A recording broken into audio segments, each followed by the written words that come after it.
Good afternoon 8th class student. आज हम हिंदी में पार्ट 7 इसके अर्थ लिखेंगे। अभी तक आपने पार्ट 6 तक पढ़ लिया था। इसके क्वेश्चन आंसर प्रश्नोत्तर भी आप लिख चुके हैं। एक्सरसाइज भी आपने बुक में फिल कर ली थी। पार्ट 6 हीरा कुड़ी चैप्टर जो था। पार्ट 7 हम भी सीखें, इसको मैं आपको लाइव क्लास में पूरा चैप्टर समझा चुकी हूँ। इसके वर्ड मीनिंग्स शब्दार्थ भी आप अपनी फेयर कॉपी में लिख चुके हैं। इसके बाद शब्दार्थ लिखने के बाद आज आपको इसके अर्थ अपनी फेयर कॉपी में लिखना है। तो सबसे पहले पहला अर्थ देखिए, पहला पद्यांश, इसकी व्याख्या करेंगे हम। सबसे पहले, कुदरत हमको रोज सिखाती, जग हित में कुछ करना सीखें, अपने लिए सभी जीते हैं, औरों के हित मरना सीखें। तो सबसे पहले कुदरत यानी कि प्रकृति, ठीक है। इसके बाद जगहित यानी कि दूसरों की भलाई के लिए, औरों के हित दूसरों के लिए, दूसरों की अच्छी भलाई के लिए, ये सब। इसके बाद आप लिखेंगे सबसे पहले संदर्भ। सबसे पहले बेटा संदर्भ लिखेंगे। संदर्भ में लिखेंगे आप, प्रस्तुत पंक्तियां हमारी पाठ्य पुस्तक सुगम भारती हिंदी सामान्य के भाग 8 के पाठ 7 हम भी सीखे से ली गई हैं। इन पंक्तियों के कवि श्री गोपाल कृष्ण कौल हैं। ठीक है, आप इतना लिखेंगे। इसके बाद आप इसका प्रसंग लिखेंगे। प्रसंग, प्रस्तुत पंक्तियों में कवि ने प्रकृति से प्रेरणा लेने का उपदेश देते हुए कहा है कि, फिर आप व्याख्या लिखेंगे। प्रकृति हमें यह रोज ही रोज पाठ पढ़ाती रहती है कि हम संसार में एक खास उद्देश्य से आए हैं। वह यह है कि हम इस संसार के लिए कुछ करना सीखें। यह तो हम जानते हैं कि अपनी भलाई के लिए तो सभी कुछ ना कुछ करते रहते हैं, लेकिन दूसरों की भलाई के लिए शायद ही कोई कुछ करता है। इसीलिए हमें प्रकृति की तरह दूसरों की भलाई के लिए अपने जीवन को लगाना चाहिए। तो इसमें क्या समझ में आ रहा है आपको कि प्रकृति हमें यह पाठ रोज रोज पढ़ाती है कि हम संसार में किसी खास उद्देश्य से आए हैं। वो खास उद्देश्य क्या है कि हम इस संसार के लिए कुछ करना सीखें, दूसरों की भलाई के लिए कुछ करना सीखें, दूसरों को खुश करने के लिए कुछ करना सीखें। यह तो सब जानते हैं कि अपनी भलाई के लिए तो सभी कुछ ना कुछ करते हैं। यहाँ पे कुछ आएगा बेटा, कुछ ना कुछ करते रहते हैं, लेकिन दूसरों की भलाई के लिए शायद ही कुछ लोग कुछ करते हैं। इसीलिए हमें प्रकृति से यह गुण लेना चाहिए कि दूसरों की भलाई के लिए भी अपने जीवन को लगाना चाहिए। इसके बाद दूसरा देखिए,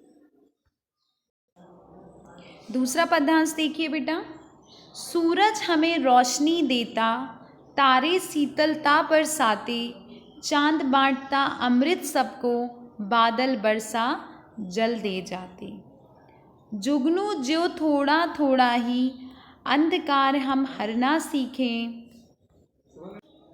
फिर से देखिए बेटा, सूरज हमें रोशनी देता, तारे शीतलता बरसाते, चांद बांटता अमृत सबको, बादल बरसा जल दे जाते। जुगनू जय थोड़ा थोड़ा ही, अंधकार हम हरना सीखें। तो देखिए यहाँ पे रोशनी मीन्स प्रकाश, शीतलता ठंडक, आनंद, ठीक है। ये वर्ड मीनिंग्स थे, मतलब ये शब्दार्थ थे। इसके बाद संदर्भ में आप पूर्ववत वही लिखेंगे जो हमने पहले उसमें लिखा था, आप ऐसे ही लिख देंगे, पूर्ववत वही आएगा संदर्भ में। प्रसंग में देखिए बेटा, प्रस्तुत पंक्तियों में कवि ने सूरज, तारे, चांद, बादल और जुगनू से परोपकार करने की प्रेरणा लेने की सीख देते हुए कहा है कि, क्या कहा है कि सूरज हमें रोशनी प्रकाश देकर जीवन प्रदान करता है।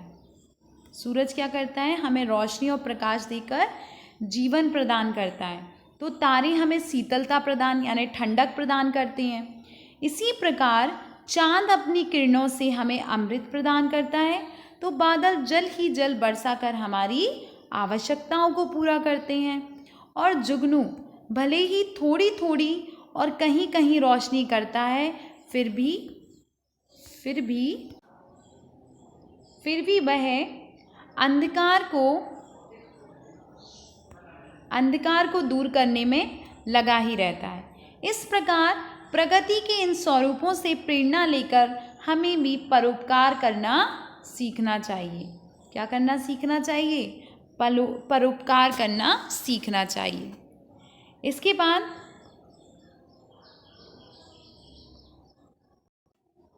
थर्ड देखिए बेटा, थर्ड वाला, बिन अभिमान पेड़ देते हैं, बीज फूल फल ठंडी छाया, ये यदिचि बनकर हर युग में न्योछावर कर देते काया, मौसम चाहे कैसा भी हो तरु की तरह निखरना सीखें। तो इसमें क्या बोल रहे हैं? देखिए, बिन अभिमान पेड़ देते हैं, बिना किसी घमंड के पेड़ हमें क्या क्या देते हैं? बीज, फूल, फल, ठंडी छाया, ये यदिचि बनकर हर युग में न्योछावर कर देते काया, काया मीन्स शरीर, मौसम चाहे कैसा भी हो तरु की तरह निखरना सीखें। तो देखिए बेटा, अभिमान मतलब होता है घमंड, ठीक है। इसके बाद न्योछावर त्याग, काया शरीर, ये हमारे इस पद्यांश में आए वर्ड मीनिंग्स थे, यानी शब्द अर्थ थे कुछ। अब आप लिखेंगे संदर्भ, वही पूर्वज संदर्भ लिखेंगे।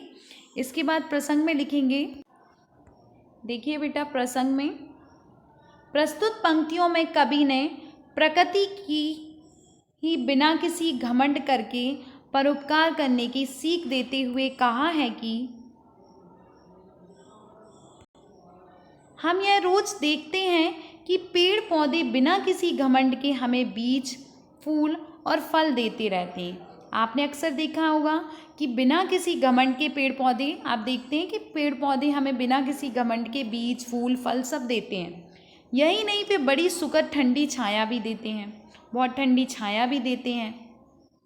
इसी प्रकार वे महर्षि यदिचि की तरह हर एक समय में अपना सब कुछ परोपकार करने में लगाते रहते हैं। किससे तुलना की गई है? महर्षि यदिचि की तरह क्या करते हैं पेड़ पौधे? हर एक समय अपना सब कुछ परोपकार करने में लगे रहते हैं। मौसम चाहे जो भी हो, मौसम कितना ही बुरा या खराब क्यों ना हो, हमें पेड़ की तरह परोपकार करना नहीं भूलना चाहिए।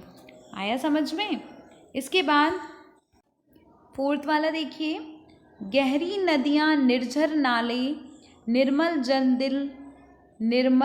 जल दिन रात बहाते, ऊंचे नीचे पर्वत ही तो इन सातों के जनक कहाते, ऐसे ही त्यागी बनकर हम बूंद बूंद कर झरना सीखें। तो देखिए यहाँ पे संदर्भ पूर्वत वही लिखेंगे आप।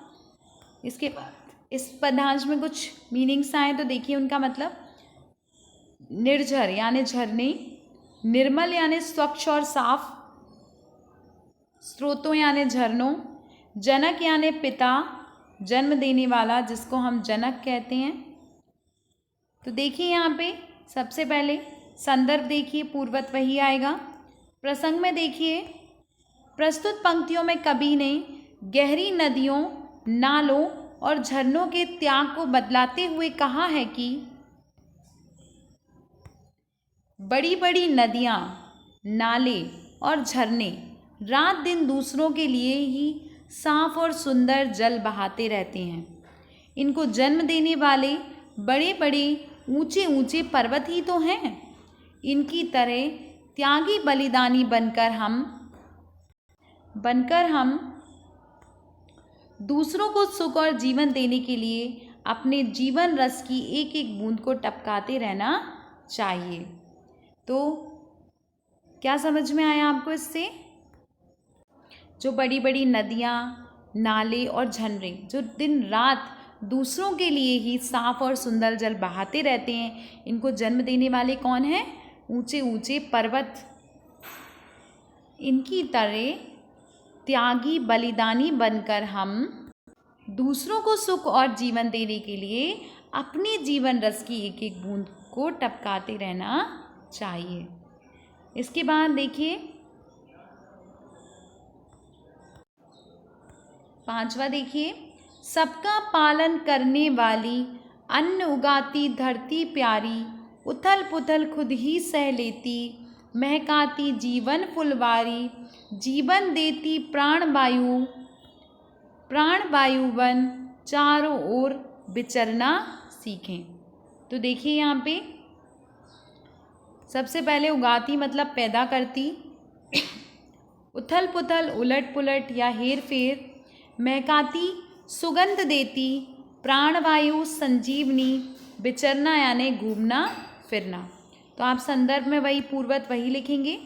इसके बाद प्रसंग में देखिए, प्रस्तुत पंक्तियों में कवि ने धरती को माँ के रूप में प्रस्तुत करते हुए कहा है।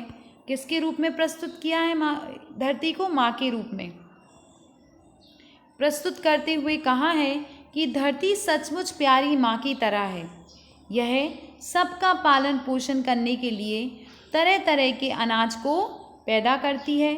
जब कोई उलट पुलट यानी हेर फेर अर्थात कठिन और दुखद घटना होती है तो उसे यह स्वयं ही सह लेती है, लेकिन सबके जीवन की फुलवारी को सुगंधित करने से नहीं रुकती। मतलब कुछ भी दुख परेशानियाँ जो भी चीज़ें आती हैं वो सब खुद सह लेती है, लेकिन दूसरों की क्या करती है? सब कुछ खुद सह लेती है, लेकिन सबके जीवन की फुलवारी को सुगंधित यानी महकाने के लिए लगी ही रहती है, कभी नहीं रुकती। इस प्रकार यह सबको हमेशा ही संजीवनी देती रहती है। हमें चारों ओर स्वतंत्र रूप से विचरने घूमने की शिक्षा इससे अवश्य लेनी चाहिए। तो ये हमारे अर्थ पूरे हुए बेटा। तो आपको क्या करना है? ये सारे अर्थ आपको अपनी फेयर कॉपी में राइट करना है। तो आज के लिए सिर्फ इतना ही। आप शब्द अर्थ के बाद ये सारे अर्थ लिखेंगे। इसके बाद अगली क्लास में हम इसके प्रश्नोत्तर और एक्सरसाइज बुक में फिल करेंगे। तो आज के लिए सिर्फ इतना ही। Thank you everyone and have a nice day.